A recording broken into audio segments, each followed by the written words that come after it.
Anyway, down in the bottom right-hand corner, somebody's written, fucked a dog. Yes or no? No idea why or who wrote it. But then the best part is walked in, circled yes, drawn a line up here, and then written yes, it was on Alicia because his ex-wife's name is Alicia. Oh, wow. Childhood. You needed those. You really did. Which is true. Means death for us all. Up yours, children. Why does mine look like that? Welcome to No Kids 3 Money, a Simpsons podcast through the lens of time. It's your new favourite podcast about your old favourite show. I'm one half of your host, Ned. And I'm Matt. And we live in a haunted house now. Yeah, we do. So, do you want to tell the story? Because I suppose you were around for more of it. Yeah. I'm trying to think, is this like maybe a haunting that's followed me from Bargo? Oh, don't say that. We don't need that kind of negativity. Well, now it's here. Yeah, so That's our problem now. we both got woken up late last week in the middle of the night. It was like 2:30 a.m. Yeah, like obviously your house sort of makes noises here and there, or you hear a noise that's probably outside and you like think nothing of it. You like barely wake up. This one like got me out of bed. It was that loud and obvious that it was something abnormal. We got up and then you came out of your room at the exact same time and we're both like, oh, did you hear that? Yeah. Right. Okay. Let's go and have a look around the house and see who's trying to break in. It was sort of like, I don't know, the sound of something falling and crashing onto the floor. Yeah, like it was, like I said, loud enough that it woke both of us up. Yeah. And then did it happen again after we were both awake? I feel like it did. There was Because I feel like sort of a noise woke me up and then I heard another noise, which is what got me out of bed. Yeah. And it takes a fair bit to actually get up and be like, all right, I've got to investigate what's just happened.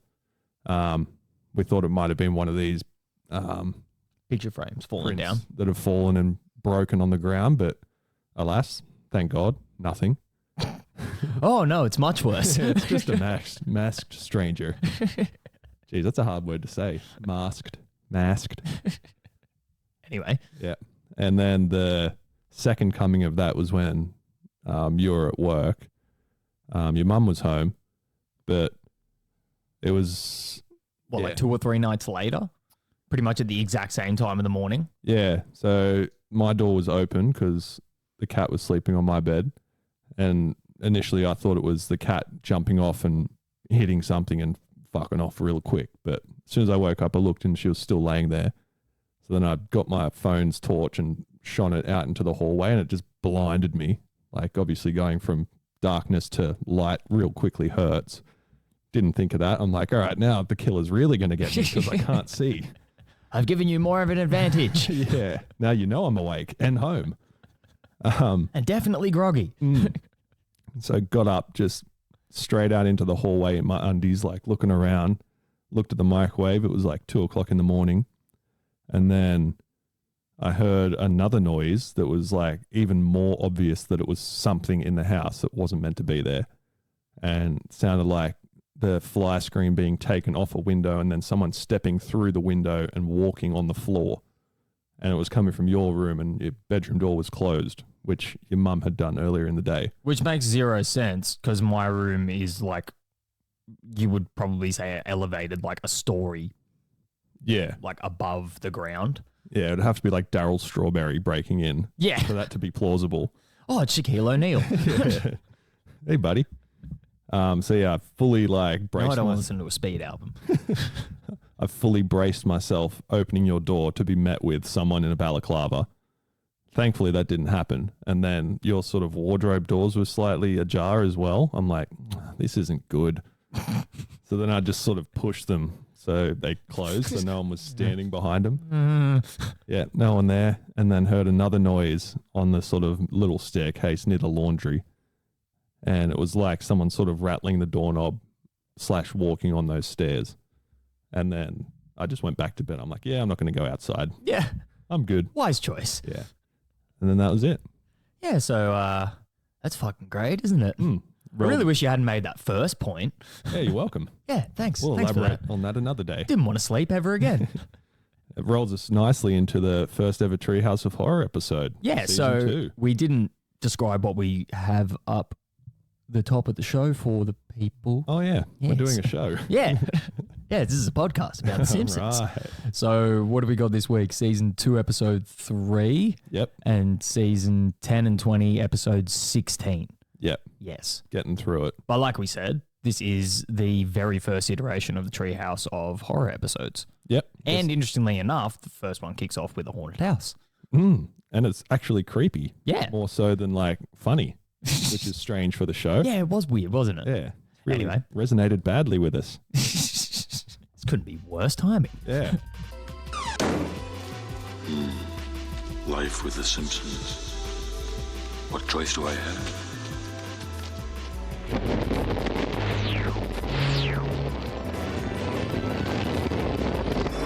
It chose to destroy itself rather than live with us. You can't help but feel a little rejected. It's just titled Treehouse of Horror. 1, I assume. Just Treehouse of Horror.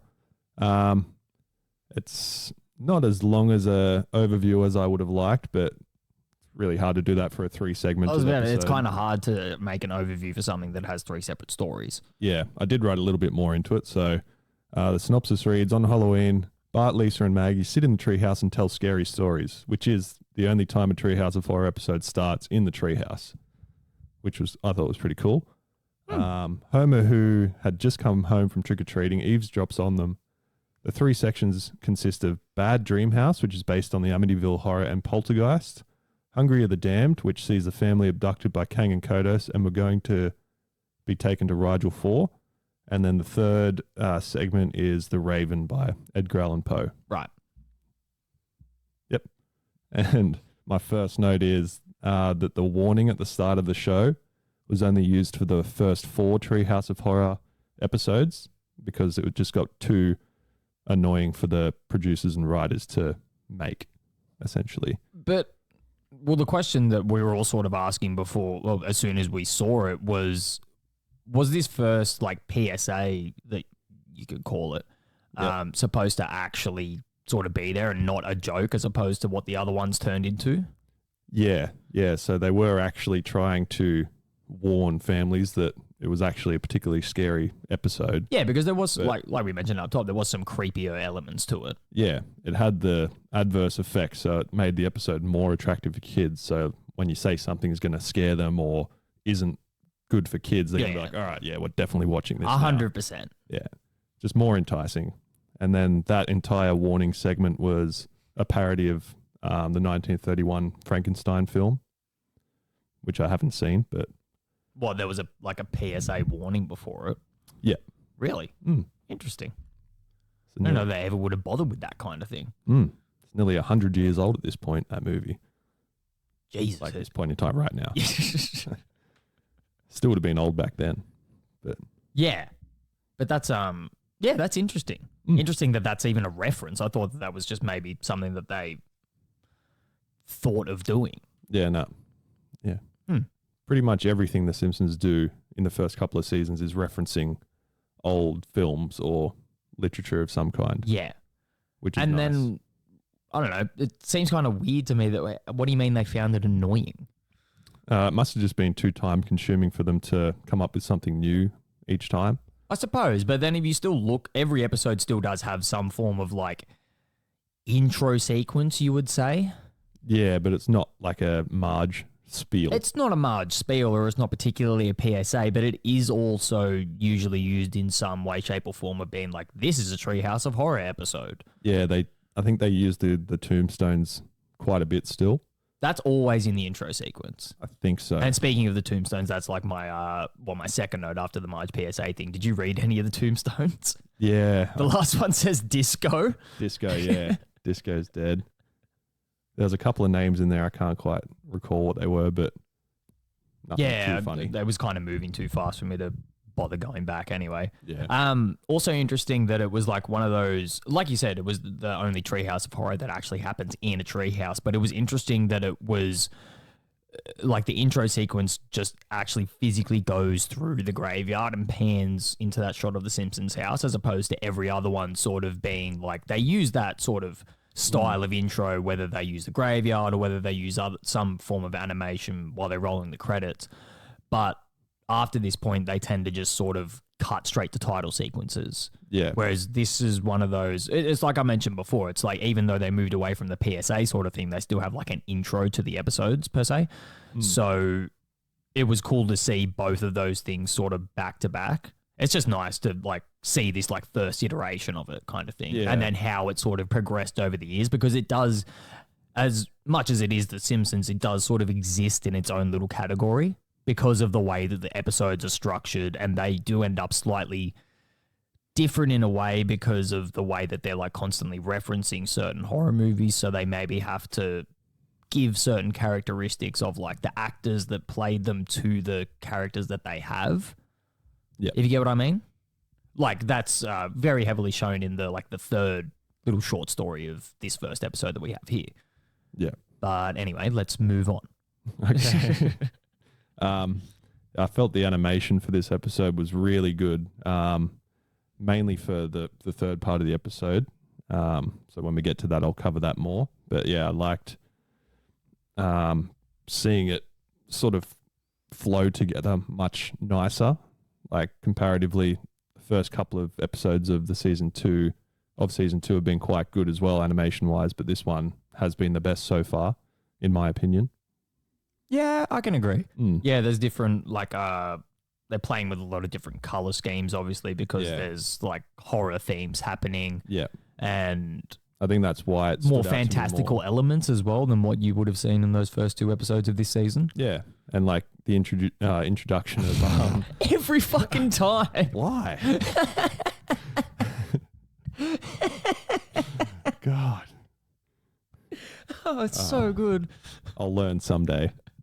Yeah, the introduction of Kang and Kodos was a great sort of, what's the word? I don't know. It was nice to see someone other than the Simpsons, like a different entity basically being in the show. Yeah, and then who was that third alien? Yeah, that was strange. My notes was like, there's a third alien? Yeah, that's exactly what I wrote as well. Who's the third alien? And they name him at some point, but I don't. Yeah, I've got the name. Was that also a famous voice actor? James Earl Jones voiced I thought so. third alien. Because he was in the, like, he narrates the third section of the show. He does. He's also the delivery guy. I thought, the delivery guy that's shown in the very first like scene when they're moving into the house. I thought instantly, I was like, that guy's white, but he has a black voice. What's happening here? So that makes a lot of sense. Damn it. I wrote the name down for the third alien, but it must have auto-corrected. It says Steak the Preparer. Steak the Preparer. It's a good name for a chef. Eat up, Martha. Bah!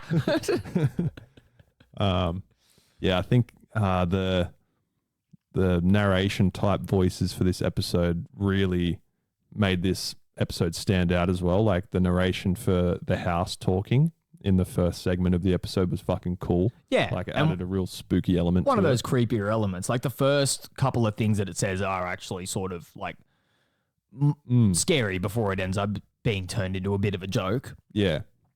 Ooh, a vortex. Catch, throws the orange in it. It comes back with a note. Quit throwing your trash into our dimension. Yeah. That was voiced by Harry Shearer as well, the house. Ah, okay. Yeah.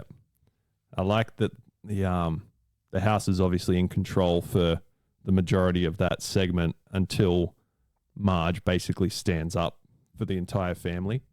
Is that a reference to the movies? Like, I can't remember. I've seen Poltergeist, and I know that obviously like the things moving around and then the house disappearing into the vortex at the end is a reference to Poltergeist, but I don't recall any of the Amityville Horror.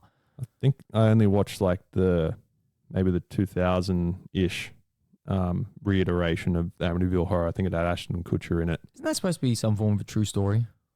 Oh, probably. Another thing was the only person that was unaffected by the house basically brainwashing them into killing each other was Marge. So they've all got a scene where they are awoken by the voice of the house telling them to like stab someone else. So they're all getting knives and shit like that. And you see Marge go and get a knife and go into the kitchen. And then when they all sort of meet in the downstairs area, they're circling each other and Marge is just making a sandwich. Yeah. So it's sort of like paints Marge as that person that's unaffected from the beginning and then actually helps them get rid of the house. If Or that the makes house sense. gets rid of them, maybe. To an extent. It is trying to, but they won't leave.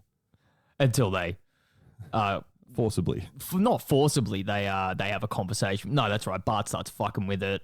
Yeah. And then Make Lisa the starts walls sort bleed. of asking why it's doing what it's doing. It Then doesn't Marge want- yells yeah. at it again. Yeah, Lisa was questioning whether the house didn't want them to get close to it. Yeah, maybe even love you. Yeah. There was another thing. The house says, "Hey, listen, lady," when it's questioning Marge, That's which right. comes up a lot throughout the series. Don't call me lady. Yeah. Or like she becomes the listen lady for the church. Oh, she does. Yeah. And then there's a slight through line to, I think, the season 10 episode as well, where Marge is eavesdropping on people's conversations, basically listening to them as well. Oh, kinda. Mm. It's loose, but it's there. I made it fit. I put it there. You beat me to it. We thought the same thing, maybe even slightly before. These Treehouse of Horror episodes are kind of hard to move through notes with because it's like you need to come to 3 conclusions. Yeah. So I figure we'll just move on to like that last scene there, which is fucking great. Yeah. Just they're walking out of the house after the house says that it needs a couple of minutes to think about living with them, and it says life with the Simpsons. What choice do I have? And kills itself, Implodes. forces itself into that vortex and disappears. Yeah. Which, like I said, is the poltergeist reference Yeah, okay. because that happens at the end of the movie. I'm pretty sure. Yep. There was only one other note that I had was just the house was also designed to look like the Addams Family house. Oh, okay. I thought it looked kind of familiar. Yeah. And I was completely confusing this with another Treehouse of Horror episode. I believe it's the Shinning one, isn't it? Oh, yeah. Yeah. That comes up not too long into this the series. Oh, I can't wait for that. That's Yeah. so good. So the second episode is the alien one? Yeah. Yeah, which I was surprised that when you were reading the synopsis there, you didn't say that was a reference to anything. Did anybody else get a slight reference to like Hansel and Gretel? There was one reference that I got for this episode. The cookbook that they use is based off of an episode of The Twilight Zone. So that's why it might have that sort of feel to it. Well, no, I just meant like through the entire sort of concept of it, like the aliens sort of taking them in and fattening them up to eat them. I thought that was just sort of like a loose tie into like Hansel and Gretel, because doesn't that sort of work the same way in the story? Like Hansel's just sort of eating the food happily kind of thing, and then Gretel sort of figures out that the witch wants to eat them and then she imprisons them both? Or am I remembering it wrong? I can't say I've read that book. Or heard that story? Yeah, not for fucking Like what, decades. fucking 25 something plus years. Yeah. So, yeah, I can't recall. Oh. My first note was like Homer is always using an absorbent amount of lighter fluid to get the barbecue going. Yeah, obviously that's the first like reference to that, but that joke comes up several fucking times. Yeah. And is that just a thing? Because like we don't do that over here. I don't know. Like, you know, we just have like barbecues with gas bottles and stuff like that. Why do they have those weird ass grills where they need to pour in copious amounts of oil to make a fire? It's like lighter fluid or something. Fucking I was trying to, dangerous. think about what it was that he was actually spraying on it. Might have just been like oil for the hot plate or something. I don't know what it was. But yeah, like you said, that like joke comes up several times. Yeah. This is definitely the first iteration of it. And then we get like the fat joke with the tractor beam. Yeah, that was good. Yeah. Ship struggling to pick him up. I realize I've only got like 2 notes for this episode and I've blown through both of them. Yeah, well done. I'm helping. Yeah, I don't have much either. Yeah, because I felt like it wasn't like you said, the other two kind of had like references around them kind of thing. The third one was weird and seemed a little bit out of place to me. We'll get to that in a second. But this one was just kind of like, I don't know. It's weird to say that it's out of place because this one in itself felt more natural, like what the rest of the Treehouse of Horrors turned into kind of thing, even though a lot of them are references to old horror movies and stories and such. Yeah. I think like with their first use of the Treehouse of Horror episode, they were really just trying to see what works with it. And like they obviously went with a more scary storytelling type of episode, whereas they realized, okay, this needs jokes in the future, because that was the only thing missing from that episode. Like it was good visually and like audibly, but yeah, there was many no jokes. Yeah, barely. Yeah, now that I think about it, I haven't gotten like, I wrote that one quote down and that was it, and that wasn't even really, no, it was a good joke, but it was probably like the funniest one of the episode. Yeah. So you're right, maybe they did try and lean a bit more towards actually scaring the audience as opposed to making them laugh. Yeah. Again, Lisa is like the only sort of person with the level head in the situation where she realizes that the aliens are fattening them up. Yeah. They're all still just eating constantly. Which she then gets shit for at the end of the episode. Yeah. Because it turns out that they were actually just like taking them to a massive banquet on their home planet where they would, what did he say? You would experience the emotion that you call love 100 times over and the emotion you call fun, or the experience you call fun 1,000 times. Yeah. The aliens end up just dropping them back off at home because of Lisa's complaints. Good job, Lisa. Is that the end of it? Basically. Yeah, pretty much. And then we go straight into the Edgar Allan Poe one, The Raven. Yes. Yeah. So what have you got for that? So my first note was that it was really well animated, and specifically for the scene, he's sort of sitting by the fireplace and he's sort of dazing off a little bit, and you see like these nice sort of smoky colored hands coming in and sort of start caressing him. I thought that was like a major upgrade in terms of things that they could do with their animation, as opposed to what they could do in the first season. Like it was just something about it. And all like the background music really like fed into me wanting to watch it.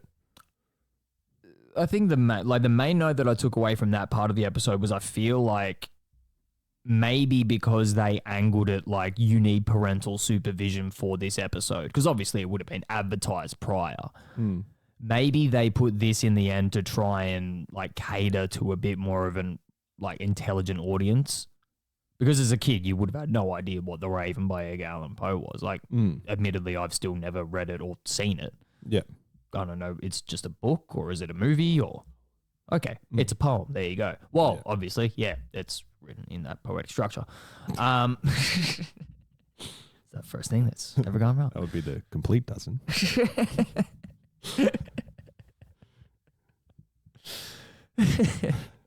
I watched it.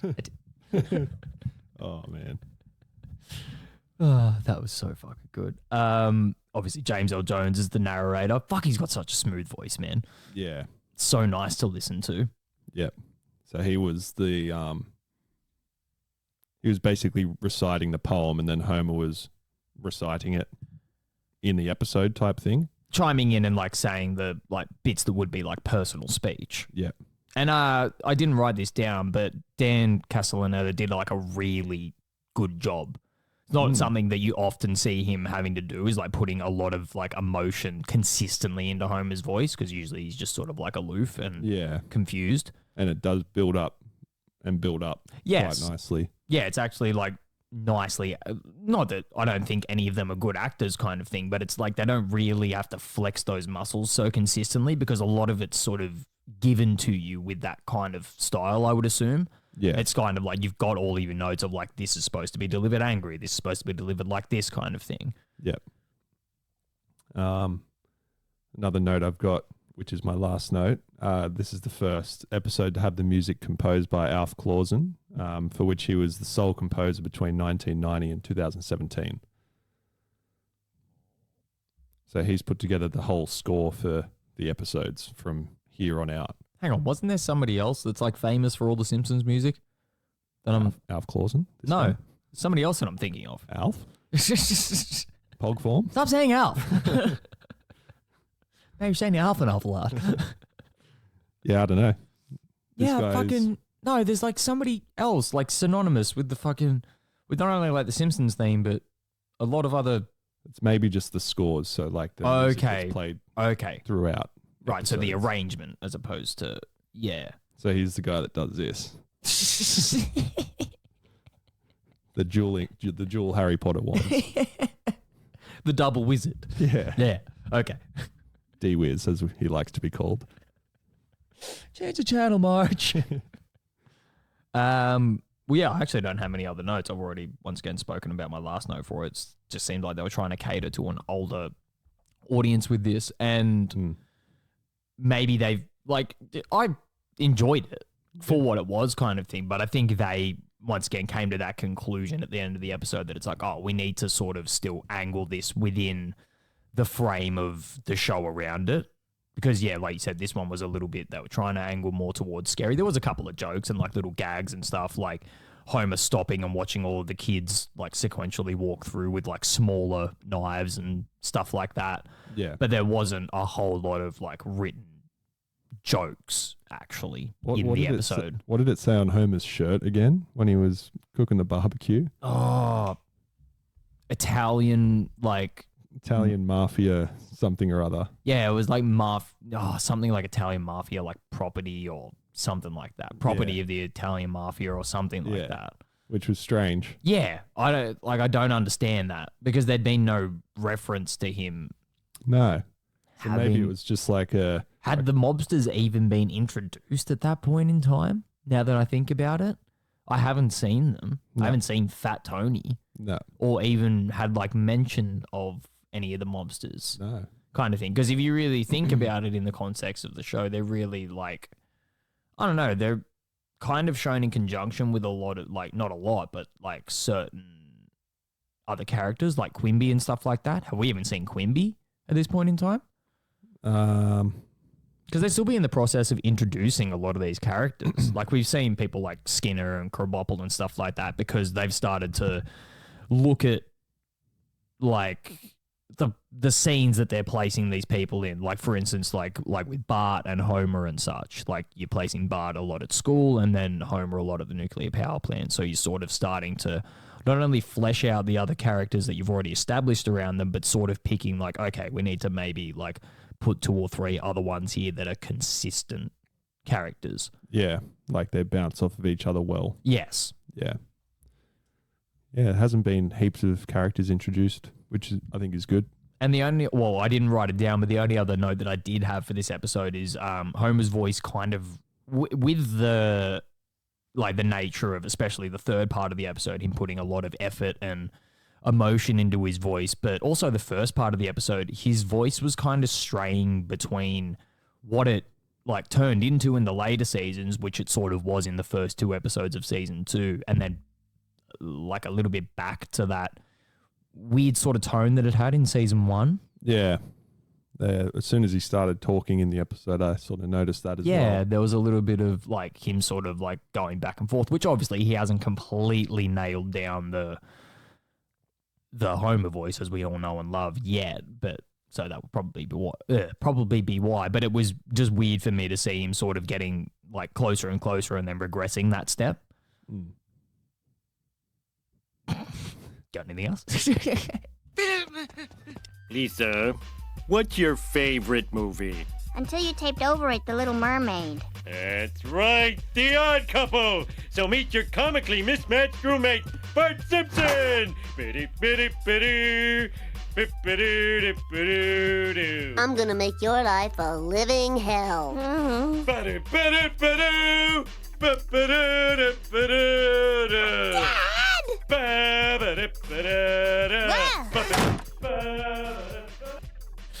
Alrighty. We are back with season 10, episode 16.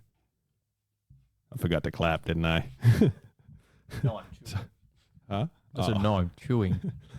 It's titled Make Room for Lisa. Synopsis reads, Homer participates in a drinking contest and wins the trophy and title of Sir Drinks a Lot. Having promised to spend one Saturday a month with the children, he takes Bart and Lisa to Lisa's choice of outing. Lisa develops stomach aches and visits Dr. Hibbert, who suggests either harsh antacids or herbal tea. Homer scoffs at the tea Lisa wants and demands the antacids. In this episode's subplot, Marge becomes obsessed with eavesdropping on private calls picked up from the cellular tower on Maggie's baby monitor. Right. For some reason, I didn't even click that that's why they were getting the fucking signals. Oh, right. I just thought that it was getting picked up by the baby monitor. I don't know why. A gigantic cell tower in their house. Yeah, maybe that. Might be it. Maybe the huge plot point in the episode. Maybe that had something to do with I it. think so. Oh, it's been a long couple of weeks. You want to get us started? Maybe. I've really only... Oh, no, the first couple of mine are quotes, but... Same. Wait, what does this one say? The depression because they know he's not lying is great, and I'm trying to remember exactly what that's in reference to. Him saying about him being a good dad or something like that, and they both just put their heads down straight away of like... Yeah. That's fucking great. Well, what's like the first scene? He's freaking out because there's the radio broadcast playing something from like the 1930s and he thinks he's woken up in 1931. Yeah. I've got to warn everybody about Hitler and go to the ice cream shop. He thinks he's gone back in time again. Shut up, you haven't even been born yet. Changes the station to what is it? Like 80s music or something like that. Yeah. Who keeps doing that? Yeah, and then he hears a thing on the radio about some sort of Irish pub and party going on in the background, and Lenny and Carl are saying something about, oh, yeah, that sounds like fun. Maybe we should go. Pairs out, and he's already there. Yeah, you can hear him through the radio. Yeah. And then I think, the next scene, he wakes up out the front of his house with Marge standing over the top of him, and he's like parked in the middle of the road. Just like, Homer, you're blocking traffic. There's no way to talk to Sir Drinks a lot.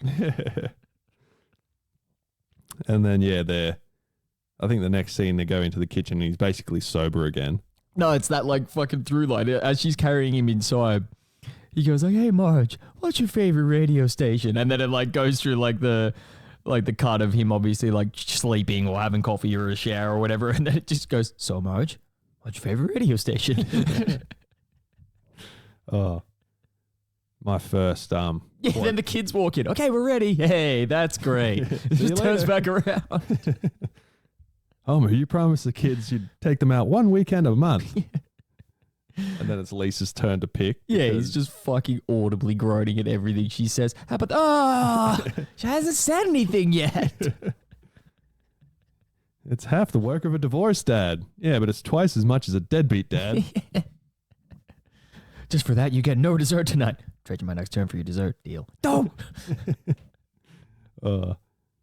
Homer's basically upset that Lisa keeps choosing what they do on their outings. What does she choose them? The Smithsonian. The Smithsonian traveling exhibit. That's Yeah. right. So then they get up to the front door of it, and she reads what's the name of the company? Omnitech. Omnitech. Why is he sponsored by Omnitech? And the lady comes out from underneath the sign. The A-frame. I can answer that. Did you write that quote down? No. Oh, I thought you did. No, I just wrote that, like, why is she hiding in the sign? And then in the pole in Lisa's room. Yeah, because she just comes out from behind that as well. Remember there was that real, poorly aged joke? Oh, yeah, I did write that down. Yeah. I do have that written down. I don't have, the precursor to it, but she says something about, sponsoring anti-tobacco programs, pro-tobacco programs, killing donkeys, and Israel. Which is really bad timing. Be pulling your collar on that one now. Oh, yeah, I'm surprised Disney hasn't, fucking noticed that one yet. We're on that one, dipshits. Yeah. It's probably one of those episodes that's not aired on, reruns anymore, I would say. Well... probably if not. We've We've noticed that someone of note has. Yeah, but there is noticed. no reruns anymore. Disney owns The Simpsons. There's no way to watch it unless you're watching it on Disney Plus. That's true. Yeah. I thought we're still in the Fox 8 days of Super Saturday and shit. I'm old and things are different. It's okay, Grandpa. We'll finish the podcast soon. Didn't this show used to have these bits in it? Come on, you've been warned. There's So, but yeah, fuck it. We all sort of stopped and looked at each other when that happened, like, holy fuck. it was such a quick throwaway gag as well. Which is what The Simpsons are known for as well. It's like everyone sort of says that like all the shows around them are like way more like intense and like to a point they are because they sort of really like focus on those jokes kind of thing. But that's what makes The Simpsons good. They still make those really like dark fucking jokes, but they will just do them split second and then move on. Yeah. Kind of thing. Or not like they're trying to hide it. They just know But it's just their natural style of like, that's how they make every joke. They'll make a joke and move on. Yeah. Kind of thing. And it's just nice that they like throw in those little things to like keep you on your toes. Yeah. It is a shame that they moved away from doing that, obviously, now that they explain their jokes in later seasons. Yes. But that's all right. We'll focus on the good while it's here. No, you shut up. She's just like, There was so many good scenes at the Smithsonian as well. Like Homer sees Fonzie's jacket and it's like got security guards, a laser beam around it, and a dog. And then next to it is the Bill of Rights. Bill of Rights is just in a glass case. Yeah. And then they say like a bunch of funny shit about the Bill of Rights. And then, yeah, it pans to Homer and he's got it out and he's sort of reading it and sitting in Archie something's Archie chair. Bunker's chair, because that's when they point the guns at him. They're like, get out, Archie Bunker's chair. Yeah. While he's holding the Bill of Rights. And he like flicks it and like brushes it off and bits of it are flying off everywhere. You just got chocolate on it. Oh, it's okay. I can get it off. I didn't mean to. Mm-hmm. You just lick that part that forbids cruel and unusual punishment. Puts the knuckle dusters on. Beautiful. Yeah, they use goons real well still. Who? Hired goons. Hired goons. Oh. And then, yeah, it cuts to the scene with him with the Omnitech lady. We'll just call her. She's like obviously like the same voice and sort of character model as Lindsay Naegle. Yeah. And he sticks out his tongue. He like pauses talking and he's still got cruel and unusual written on his tongue. Yeah, that's right. So like the to fix the Bill of Rights, it's going to be like $10,000 or something like that. Yeah. And they come up with a way of paying that off instead of actually paying that money is to put the cell tower through the Simpsons house. Yeah. Which then goes into Lisa's room. Yeah. Yeah. And then Homer thinks it's a good idea because she likes all these gadgets and gizmos. Oh, you like all that science stuff? It's a fucking rotating pole with It's like a fucking oil drill. Yeah. Like, that's the best part about it. It's like that would in no way, shape, or form be in a cell tower. There would not be like a fucking that's not. It sort of like resembles an oil rig in terms of shape of a cell tower. Yeah, because cell towers are just satellites, essentially. It doesn't require constant movement or drilling. Or it wouldn't, I don't know, that just made no sense to me, but it was also fucking hilarious that they just did that because they're like, how can we make this as bad as humanly possible? Let's just put a big-ass, greasy, rotating pole in the middle of it.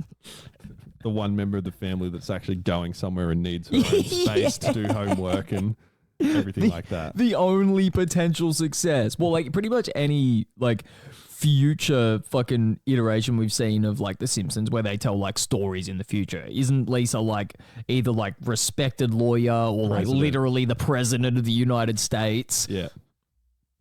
The next thing that I saw that was funny was it paid homage to the Police Cops episode we watched recently as well.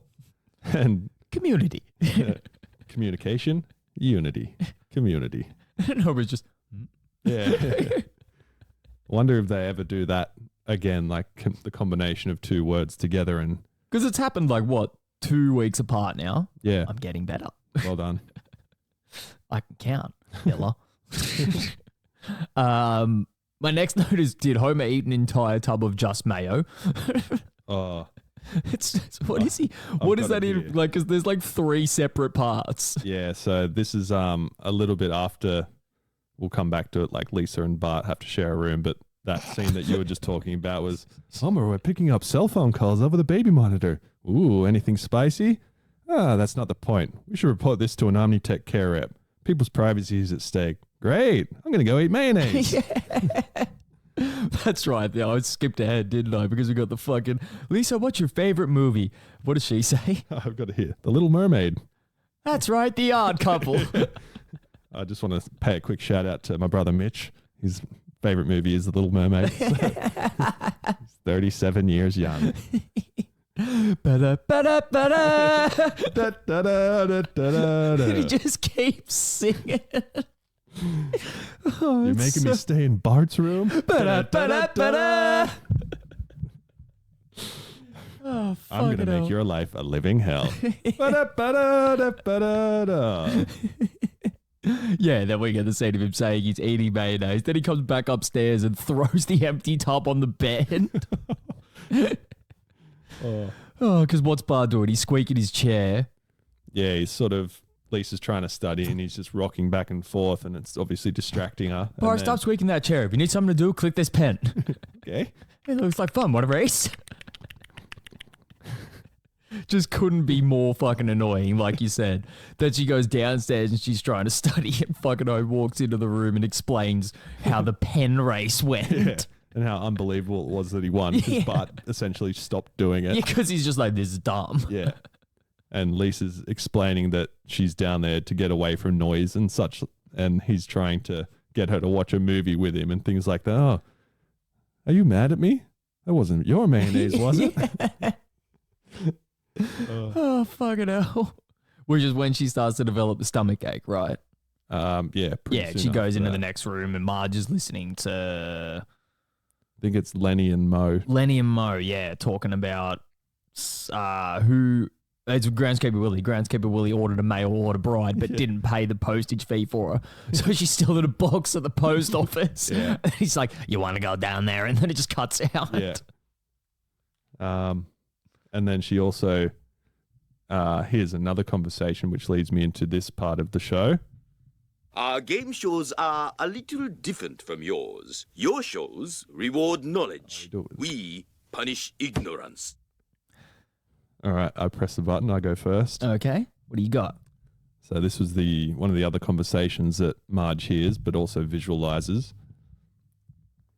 I don't want you driving through tunnels. But it cuts an hour and a half off of my commute. No tunnels. You missed one pivotal part. It's still Agnes talking. No, I got nothing. Because that's just instantly what came into my head. Yeah. So what's in the middle? I don't want you driving through tunnels. You know what that symbolizes. Oh, that's right. Fuck. But it cuts 90 minutes off my commute. God damn it. The whipping. They worked good last week. Oh, yeah, it did work good last week. All right, so I've got... Let's try some Oil of Lorenzo and what's keeping John Rivers alive? Oh, Beetle... what is it? Beetle shavings? So close. Beetle grinding. So we'll call that even. So I just get one. Yeah. All right.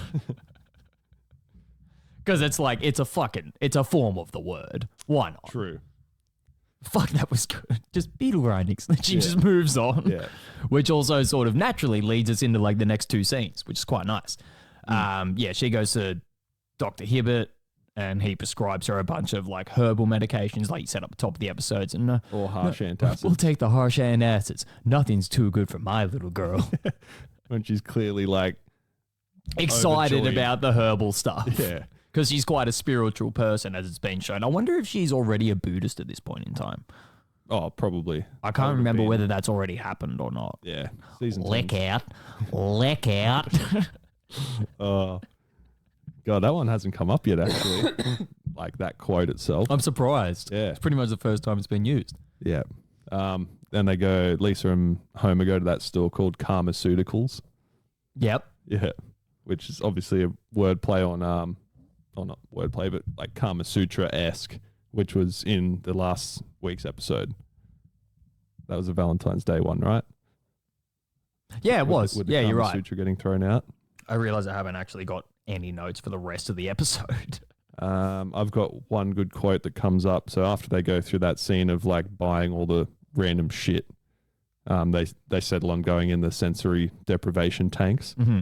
And then the lady is like explaining to Lisa and Homer that they can't physically harm you, but they may destroy you mentally. Yeah.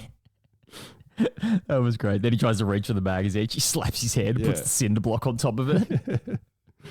And then, yeah, he sings a few different songs throughout his like time in the sensory deprivation tank. One in particular. What's he singing at first? Ooh, ooh, ding, dang, walla walla, bing, bang. Then sings the wrong lyrics at the end. Yeah. So while inside the isolation tank, Homer gets bored and starts singing "The Witch Doctor" by Ross Bagdasarian. According to Mike Scully, the staff had to pay the song's record company $100,000 for the rights to use the tune in the episode. Fucking hell. And it was what, maybe 10 seconds of that's the Witch Doctor, and yeah, it's not even the real song. Like, it's just him singing it. That's fucking crazy. But also as a testament to probably how much money they had at that point in time. One of the writers went, "Oh, this is the song that I want to use," and they went, "That's going to cost $100,000. I don't fucking care. Do it." I don't care. Yeah, then we get like a great couple of scenes of like Lisa having a couple of visualizations, which I'll leave for like my little overview at the end of the episode. But yeah, she sees herself as the cat. Then she like, it sort of cuts away and then it says she has imagined herself as a couple of other people. She imagines herself as Homer because she Yeah. imagines the sandwich first and then eating it. And Yeah, but obviously I should have written down who else she says because she says like 3 other things. After it cuts away to Homer being carried out because the place is getting repoed.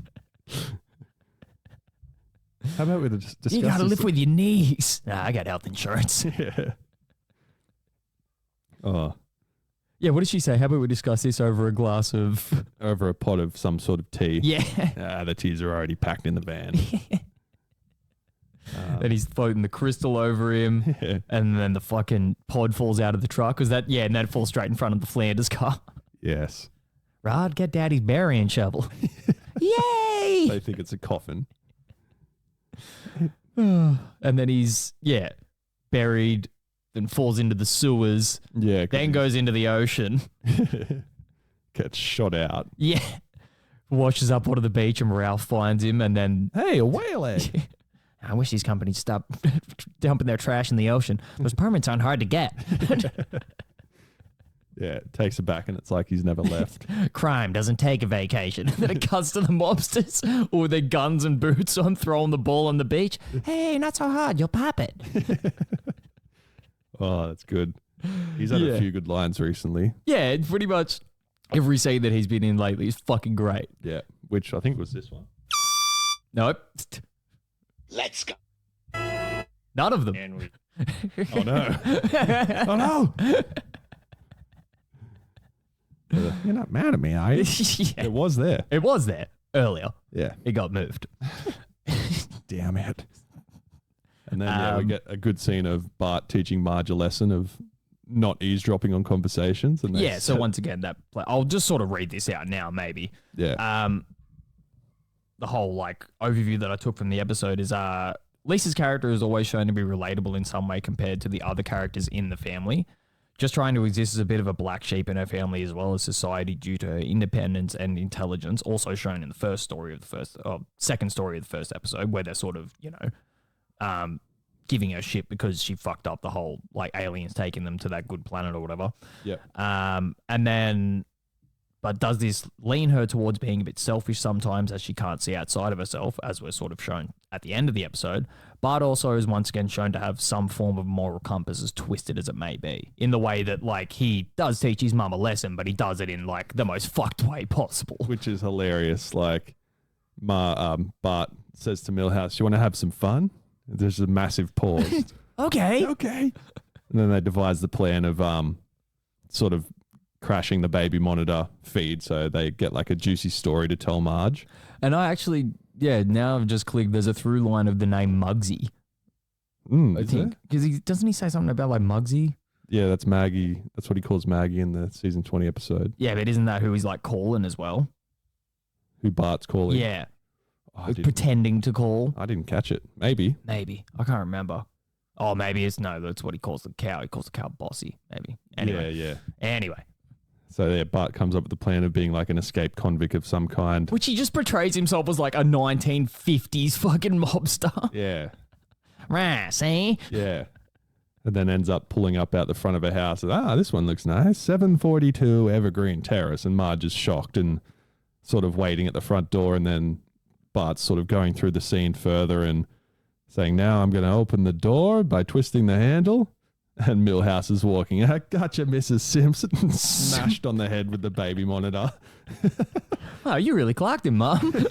He's just unconscious. Yeah. Well, if anybody asks, you hit him. Drag him inside. Yeah. Yeah, that was great. It was fucking great. It's also a nice through line of like Marge sort of standing up for her family kind of thing. Even though her entire family wasn't in the house, it was like, yeah, a nice little touch. True. Which plays into like the 10-year theory is really prevalent in this episode itself. Not the season 10 episode, but the episode that we're doing. I got one more note. Episodeception. Yeah. Got one more note for the season 10 episode.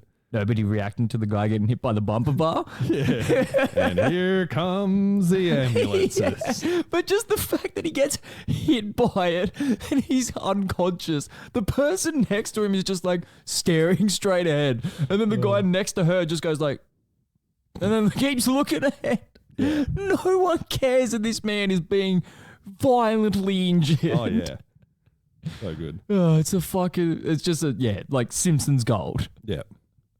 That was it. But yeah, it was a nice, like roundabout way of sort of, showing Lisa being like annoyed by her family, but then kind of also realizing that sort of like she does some annoying things as well. And that at the end of the day, they all really do sort of try for each other. Yeah, definitely. Guys, after all the years I've given you advice, now I need a little advice from you. We never follow your advice. One time I did. I went to jail for 3 years. You made some good friends, didn't you? Just because you're chained to a guy, don't make him your friend. Tomato, tomato. Now, how am I going to win Maya back? All right. Back again. Season 20. Yes. Episode 16. We've all been waiting for this one. Any teeny Maya Mo. Bow. Gutter ball. Synopsis reads, Mo falls in love with a woman named Maya. Episode is in parking lot. Would you like to play again? You have selected no. Whom he met over the internet. When Mo meets her in person, she turns out to be a little person. They remain in love, but his tactless attitude to her size eventually drives her away. Meanwhile, in an attempt to spend more time with Maggie, Homer inadvertently drops her off at a playground full of bullies. God, that sounds good. Okay, so I suppose I'll start off with these two notes, considering they're my first two notes, and they're the only two like decent points about the episode. The intro gag was a nice touch, considering we just recently switched over to the digitalized intro and like full-on digitalized animation in the last like season or two. No, maybe not. Maybe just the digital intro. We've had digital animation for a longer period of time. I can't remember exactly when, but we've switched over to the intro from the movie. So it was a nice touch of them doing that cell animation callback. Because that's sort of what that was, I assume, of them flipping through and then Marge pulling that like last screen down, which is once again another testament of like them sort of leaning more on things happening around them as to things happening to them and them doing things that are actually fucking funny. Yeah. Yeah.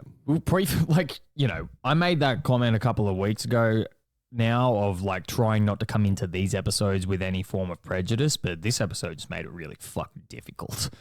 Yeah, I was discussing with Keegan before we started recording, like, should we maybe cover this episode first in the podcast in the future? That way it's just like it ends on a good note rather than a shit one. I kind of like this whole, especially with the season 2 one now, I kind of like this whole, like, it's like good, then it's like the golden years, then it's just like, fuck this show. Yeah. Why are we here? Why are we doing this? Yeah. Yeah, fair enough. And my second point is the 10-year theory strikes again. Homer trying to skip out on time with his kids. Yeah. Is once again like a massive through line of the episode. Yeah. Yeah, that was my first note also. Which is like, at this point in time, it's like, you have to be doing this. There's no way that these storylines are that similar if you're not literally going, what did I do for episode 10? Yeah. It's season 10, episode 16. And looking back at that and watching that and going, I could vaguely make like a callback to this kind of thing. Yeah, the only other way this could be happening is if we're just so desensitized to watching what actually happens in most episodes because we only watch ones that we really like, that they do similar episodes more often than we think. Yeah, maybe these concepts come up a lot more Yeah. than we actually notice that they do. Yeah, some things like the through line of Homer not spending enough time with his kids, I'm sure comes up in episodes in different ways or forms, whereas like through lines such as like Ed Begley the other week, that was too niche to be an accident. Way too fucking niche. Yeah. Whereas this one could be forgiven for just being a concept idea for episodes. I suppose. Yeah. But I agree. I thought it was a good through line too. Yes. Look at me, Marge, spending the day with Muggsy. Maggie. What the fuck does he say next? I don't know. All I wrote down was calls Maggie Muggsy. Yeah. That's the baby's name's not important. That's the whole first scene, isn't it? Yeah, she's like, "Come on, Maggie, who's your daddy?" And she goes to the dog, and then the dog takes her outside in the pram. He's pretty good with her. Meets up with other dogs, changes a nappy. Marge is just groaning the whole time. Yeah. Which is like, she's used kind of nicely in this episode. Like I've mentioned before, she's always used... Marge is like a good character. I do like her as I've sort of aged kind of thing, because you start to appreciate the way that her jokes are delivered, or just the way that her character is delivered. Yeah. Really. But she really shines in like these kind of roles where she's not a background character, but she's just like flavor for certain conversations. Yeah. Kind of thing. It's like Homer's making the point. She's just getting severely annoyed by everything that he fucking says. Yeah. I just love it. Yeah, she's getting fed up with him not being around. Yeah. Yeah. Pretty evident. The next note that I have, it seemed like it was much later in the episode to me, but it says Crazy Cat Lady and Mo had cats together at some point. You're skipping ahead a tiny bit because, yeah, we get like I made Homer. no other notes between Muggsy and that. We get Homer like sort of taking Maggie out, and it's showing that they're having a little bit of a nice day together. They get a donut and they're walking around town, and then he pulls up to the like Mo's bar and says like, "See, Maggie, this is the place that Daddy goes every morning." And then he like walks in. Mo's cleaning the bar for no reason apparently. Which is obviously explained later on why he's doing it, but he finds that he has a window. That window is next to a playground, so Homer puts Maggie out there. They're then sitting inside, and everybody's paying attention to Maggie. Then we get that terrible fucking joke, which like, I feel like this is what's happening with these season 20 episodes. I'm like coming into them like with kind of like a flat base expectation. Then like one thing will happen like that, and it's instantly just like, all right, this is the rest of the episode. Fuck for me. Yeah, it turns you off. So Yeah, it was like the regular barflies looking out the window, watching Maggie play, which they've never been interested in before, which is also weird to start with. Yeah. But then Barney says, "Hey, I'm the one who taught you how to talk." It says something. No, I taught you your ABCs. P, Q. I'm like, He says like P, and then he says like R, but just the way that the fucking joke itself trailed off is just like, oh, this is, you guys just gave up on this halfway through, right? I just made it funnier then. Yeah, pretty much. Doing an impression of him. Yeah. How does that work? I don't really understand. But then, like, the lazy ass segue of Mo just being annoyed that no one's like wants to hear him talk and just shoots a gun in the air so he can tell this fucking story.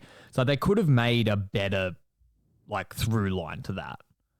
Well, they could have actually like maybe, you know, made it a bit more evident in the whole like reason. Like, I don't know why you'd make him throw away why he was cleaning. Why wouldn't he just sort of half explain it from the start maybe, or even allude to it?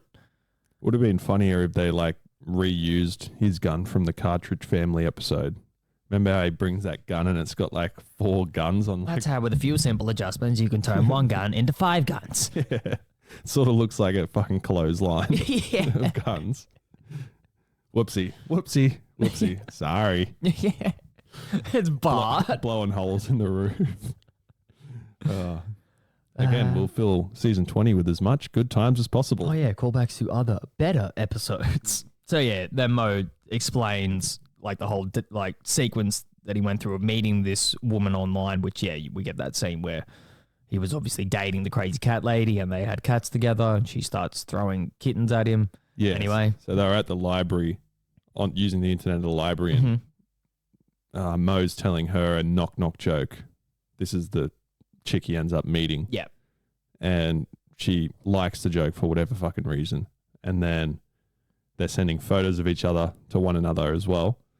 and she sends him a photo, which turns out to be at Legoland later in the episode. Yeah, it's all like sort of to change the perspective to move away from that she's a little person. Yeah.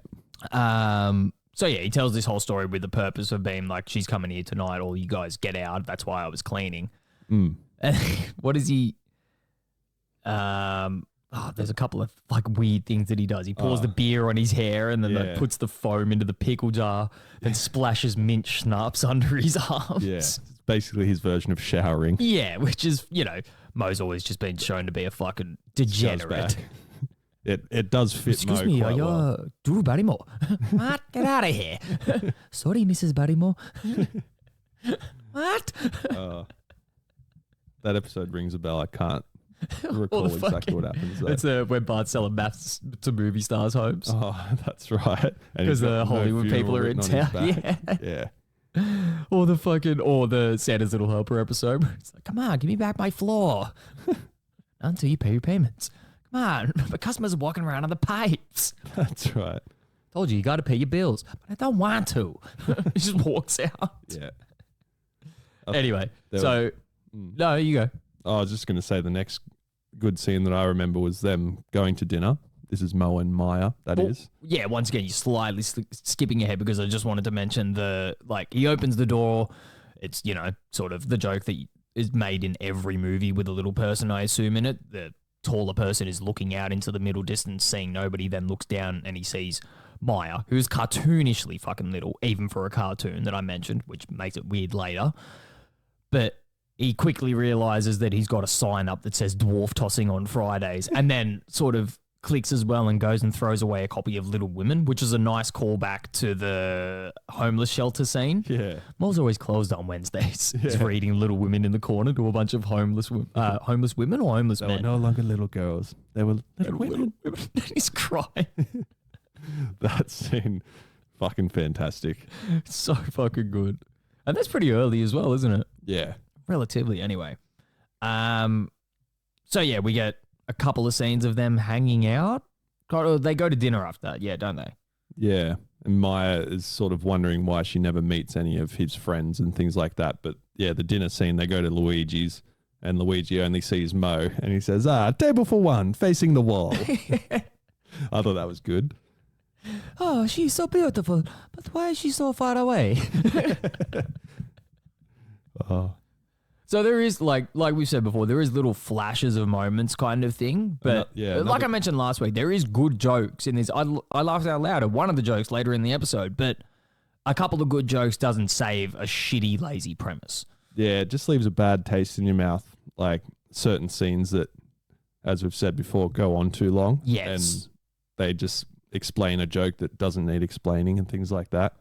So yeah, we get a couple of montages of them sort of hanging out after that. Then it goes to the scene of her asking why she's never been introduced to any of his friends. And he goes to answer, then has that thought bubble pop up in his head of Barney, Carl, and Lenny pushing her around in a mop bucket.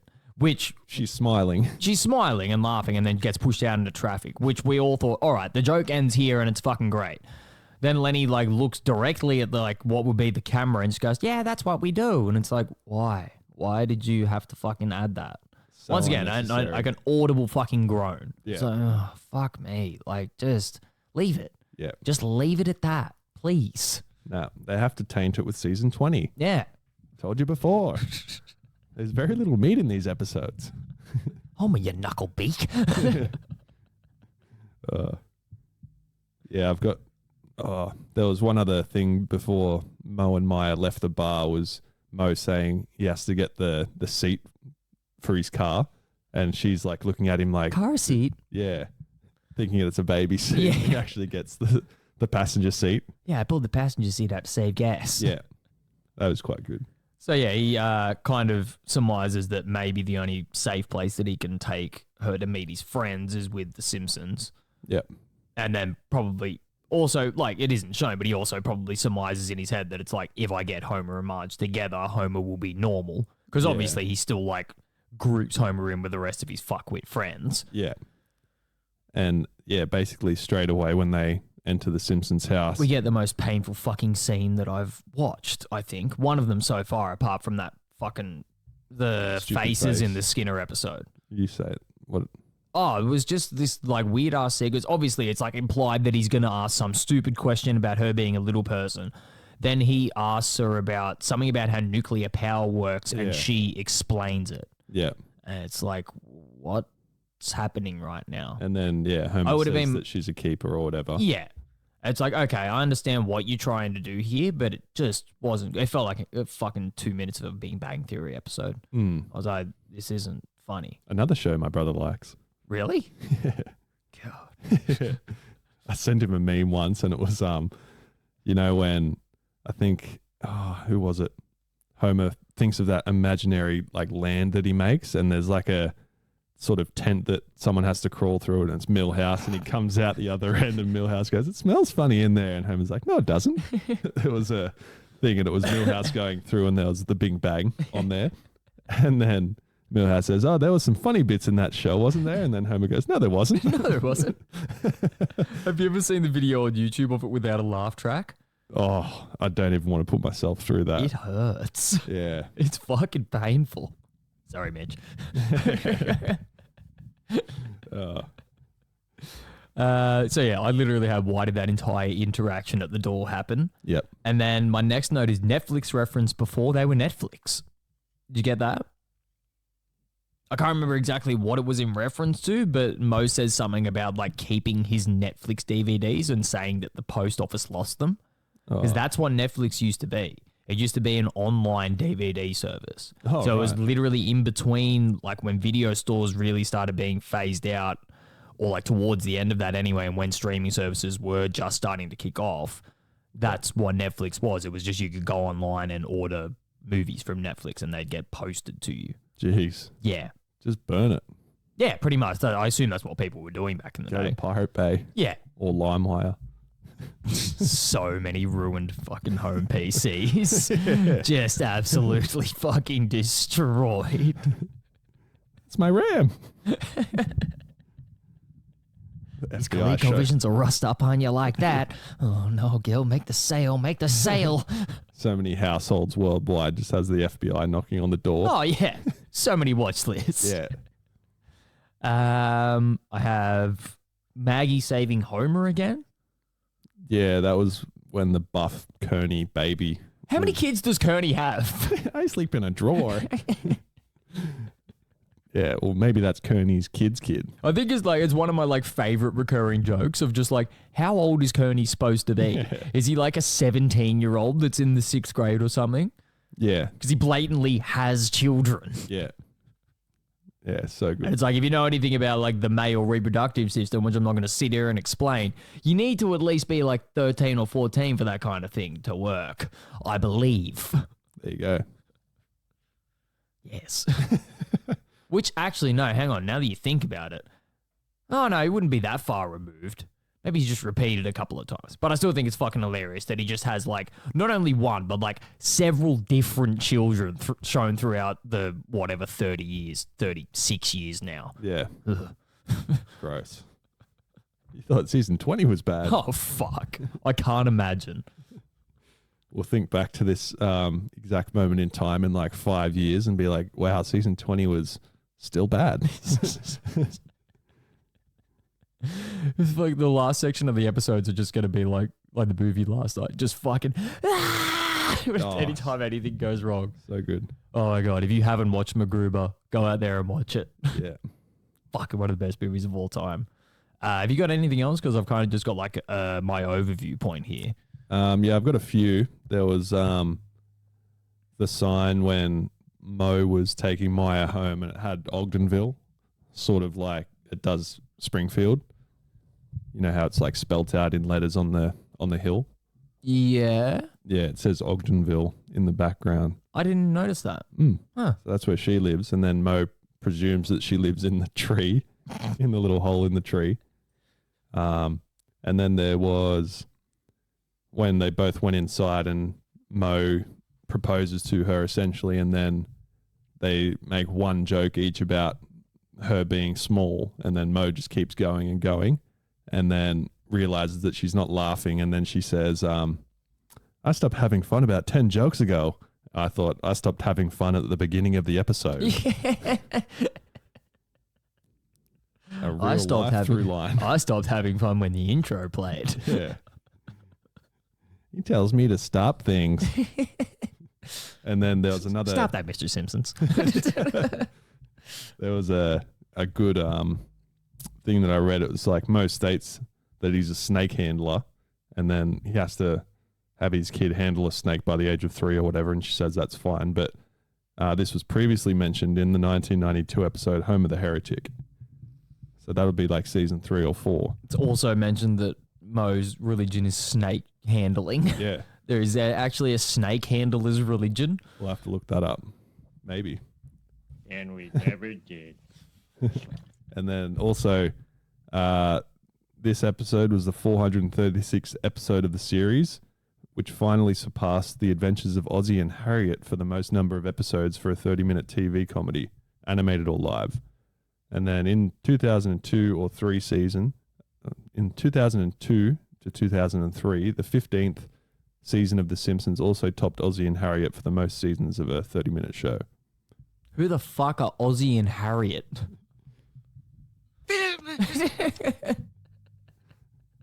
That's the end of that chapter. Who? What was it? I'll get back to you on that one. And we never did. So is that all you got? Yeah. All right. Well, yeah, I'll just go with my overview wrap up here for it. I don't really know what to take from that. Mo being insensitive cost him a relationship, but the way it played out, you would think Maya would have come back in the end, assuming it was maybe to subvert expectations, but she was a unique enough character to keep her around. Plus, to expand on a side story, then make it an open and shut episode seems really kind of pointless, especially the way that it ended. If anything, you would think the writers would want more characters to write for in these later seasons, especially with them just sort of really, really running out of ideas. Like we said, it's a vague through line, but they're using the same concepts over and over and over again. They're just slightly flavoring the outcomes in different ways. Because once again, Homer's entire purpose in this episode was just to try and reconnect with his children more. But they've maybe sort of moved past the point in these season 20 episodes of okay, we've given the other kids enough. They don't age, but they do sort of mature is the best way to describe it, I would say, because the other 2 kids are sort of just they just have complete disrespect for Homer at this point in time. They don't, not that they don't love him kind of thing, but they just think he's an idiot kind of thing and don't really want to spend any time with him. Yeah. So it's kind of, maybe they're just okay, well, maybe we'll just try and make him reconnect with Maggie because she doesn't really have a strong identity outside of the family as yet. Whereas, yeah, you look at Bart and Lisa at this point in time and, like I described last week, Lisa just becomes this weird background character in a lot of episodes. She did it again. Yeah. In this, I literally mentioned 3/4 of the way through the episode, I was like, is that her first line? Mm-hmm. And you were like, no, she was in the scene before it, which I didn't notice whatsoever. But she just walks past Marge and says, yes, you do. After Marge says something about spying on, she says oh, do I want to use my baby to spy on my husband? She goes, yes, you do. And just walks off. Yeah, it's right. What is this weird kind of I don't know, she just appears and then disappears kind of thing. It's strange. I don't know why they keep using it like it. Just to get some attention. It's all a conspiracy to annoy me. Yeah. 15 years in the past. Literally. Alrighty. Well, you can find this episode and all episodes for that matter on Apple and Spotify and now YouTube, but not all episodes on YouTube. But only YouTube. Never Instagram. Still haven't worked that out. And we never did. We'll see you guys next week. It can't be turned off! Traumatic childhood. Which is Proof means death for us all. up yours, children. Why does mine look like that?